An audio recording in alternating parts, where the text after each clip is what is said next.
हम क्या गलती कर रहे होते हैं कि लोग कहते हैं हमारे नीज में पेन होना शुरू हो गई है, साइकिलिंग कर रहे हैं नीज में पेन होना शुरू हो गई, बैक में पेन होना शुरू हो गई, तो क्या टाइमिंग हमारी ऐसी होती है, पोस्चर ऐसा होता है कि कुछ प्रॉब्लम हुई होती है? देखिए साइकिलिंग जो है, सबसे पहले मैं बता दूं, लो वेट बेयरिंग एक्टिविटी है और आपके नी घुटनों के लिए बेहतरीन एक्सरसाइज है। अच्छा। नी आर्थराइटिस से प्रिवेंट करता है, नी लॉकिंग से प्रिवेंट करता है, नी की इंड्योरेंस और स्ट्रेंथ को मेंटेन रखता है। ओके। अब करेक्ट पोस्चर किसी भी एक्सरसाइज के लिए बड़ा इंपॉर्टेंट है। जिम की कोई भी मोडेलिटी आप यूज़ कर रहे हो, सबसे पहले तो प्री वर्कआउट बहुत ज़्यादा इंपॉर्टेंट होता है। आप वार्म अप करो बॉडी को, जिसके अंदर आप straight leg raises, ankle pumps बड़ी दफ़ा बता चुके हैं, ठीक है। उसके अलावा लेट्स सपोज अगर मैं साइकिलिंग ट्राई कर रही हूँ, मुझे अपनी नी की स्टेबिलिटी बढ़ानी है, मेरी बैक स्ट्रेट होनी चाहिए, इंक्लाइंड होनी चाहिए, रेक्ट होनी चाहिए, लाइक दिस, ठीक है। उसके बाद मेरी पोजीशन बहुत इंपॉर्टेंट है, मैं स्टेबल हूँ कि नहीं हूँ। दिस, इसके पास एक अच्छा आर्म रेस्ट है, मैंने उसको होल्ड कर लिया है, एंड नाउ हल्के हल्के से स्टार्ट लें।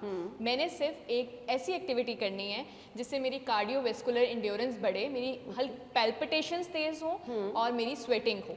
अब साइकिलिंग जो है आपकी लोअर बॉडी के लिए बहुत ज़्यादा अच्छी है, आपकी एब्स, आपकी कोर स्ट्रेंथनिंग के लिए बहुत ज़्यादा अच्छी है, आपकी बैक की स्टेबिलिटी के लिए बहुत ज़्यादा अच्छी है। फ़ायदा आपको उस एक्सरसाइज का, उस मोडेलिटी का होगा जिसमें आपकी पैल्पिटेशंस तेज़ हों, जिसमें आप स्वेटिंग हो और जिससे आपका पोस्चर मेंटेन रहे। तो साइकिलिंग जो है नी वालों के लिए बहुत अच्छी है। अगर आप मुझे देख रहे हैं तो आप अपनी साइकिलिंग को एक लो वेट बेयरिंग एक्टिविटी को एक क्वेश्चन, जिन लोगों को नी पेन है उनको भी करनी चाहिए? देखिए नी पेन वालों को तो हम रिकमेंड नहीं करेंगे ना, वो पहले अपने फिजियो को विजिट करें, देखें क्या इशू है, नी के मसल्स टाइट हैं या नी के लिए आपका नी जॉइंट लॉक हो रहा है। अगर तो नी जॉइंट लॉक हो रहा है तो फिर आप साइकिलिंग फौरी तौर पे ना करें। अगर आपको फील हो रहा है कि वो लॉक हो चुका है तो अपने फिजियोथेरेपिस्ट को विजिट करें। लेकिन अपनी नी की स्टेबिलिटी के लिए, अपनी कार्डियोवेस्कुलर हेल्थ के लिए और अपने लोअर लिम्ब की के लिए, देखिए आप ग्लूट्स को कम कर सकते हो इससे, आप अपने काफ मसल्स को कम कर सकते हो जिनका वेट ज़्यादा है, जिनका लोअर बॉडी में ज़्यादा रहता है, तो उनके लिए साइकिलिंग एक बेहतरीन एक्सरसाइज है। जिनकी ये लेग्स और थाइज,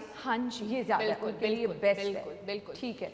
और मुझे ये बता दें, कुछ लोग कहते हैं लेग्स यहाँ से बहुत हैवी हैं, मोटी हैं, उनके लिए भी रिकमेंडेड? देखिए साइकिलिंग एक लो वेट बेयरिंग एक्टिविटी है और बड़ी अच्छी है आपकी लोअर लिम्ब की स्टेबिलिटी के लिए। अब आपका फैट बर्न होता है, जितना ज़्यादा स्वेट करते हो कैलोरी काउंट होता है, कैलोरीज बर्न होती हैं और आपको ये बड़ा फ़ायदा देता है। बेस्ट टाइमिंग कितनी देर के लिए करनी है आपको? देखें बिगनर्स हैं तो आप उतने टाइम से स्टार्ट करें जिसमें आपको लगे कि आप थक नहीं रहे हैं। जैसे मैंने कितने टाइम से नहीं किया होगा तो मैं 5 मिनट करूँगी तो मुझे फील होगा कि अब ये पेन में जा रहा है। पेन में ना जाए उसके लिए बड़ा इंपॉर्टेंट है कि आप प्री वर्कआउट कर लिया करें, वार्म अप लाजमी कर लें, जिसके अंदर मैंने आपको बताया straight leg raises, ankle pumps आ जाते हैं और उसके बाद आप साइकिलिंग को ऐड करें। लेकिन टाइमिंग्स आपके बिगनर के लिए 5 to 6 मिनट्स हों, फिर आप ऐड ऑन करते जाएं। बहुत ज़्यादा से बेहतर है बेहतर किया जाए, थोड़ा करें। अभी आप बड़ा स्लो कर रही हैं, कुछ को मैंने थोड़ा ये वो देखिए जैसे जैसे आप ट्रेन होते जाते हैं, जैसे जैसे आपकी स्टेबिलिटी बढ़ती जाती है, आप उसी तरह से करें। लेकिन ये एक लो वेट है तो इसलिए आपके नीज पे वेट नहीं आना चाहिए, आपकी बैक स्ट्रेट होनी चाहिए, आपके कंधे थक, मैं किसी भी तरह से मैं इस टाइम पे थक नहीं रही हूँ। थकावट मुझे तभी होगी जब मेरे मसल्स कहेंगे कि नाउ इट्स डन, तो अब आप रेस्ट पे चले जाओ। थकाना नहीं है, सिर्फ एक एक्टिविटी। इन केस मतलब प्रॉपर मैं देख रही हूँ ना, आपका ये घुटना जो है प्रॉपर मूव हो रहा है, यूं तो अगर आपको आवाज आ रही है घुटने में से या आपको ऐसे फील हो रहा है कि पेन हो रही है, स्टॉप हो जाना चाहिए। देखिए अगर आपको लगे कि यहाँ पे नी रिस्ट्रिक्ट हो रहा है कि पेन आने लग गया, रुक जाएं, उतर जाएं, वॉक कर लें, फिर दोबारा से उसको कंटिन्यू कर लें। लेकिन बिगनर्स हैं तो वही ना स्लो पेस से स्टार्ट करें, स्लो एक्टिविटी रखें। मैं काफ़ी दिनों बाद करी, इसमें बहुत स्लो कर रही हूँ, रिलैक्स होकर कर रही हूँ, बैक भी नहीं थक रही, कुछ नहीं, स्टेबिलिटी है।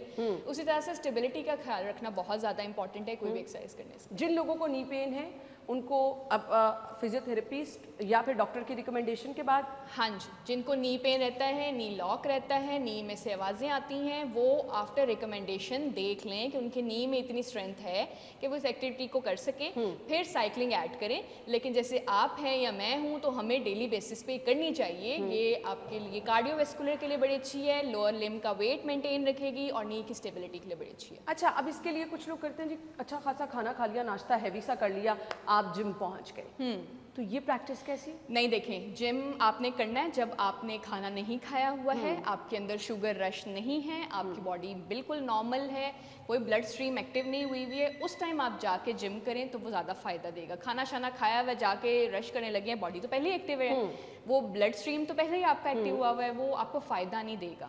तो आप जब खाना खाए बगैर आप शाम को आराम से तसल्ली से जाएँ या अर्ली मॉर्निंग्स की टाइमिंग रखें तो बड़ा बेहतरीन हो जाए। लेकिन ये बहुत बेस्ट है जी साइकिलिंग। कुछ टाइम के लिए आप स्टार्ट करें और अगर आप बिगनर्स हैं तो आपको बता दिए कि आपने बिल्कुल कम टाइम का और फिर उसको आप स्टेप बाय स्टेप बढ़ाते रहें, ये आपके लिए बेहतर होगा।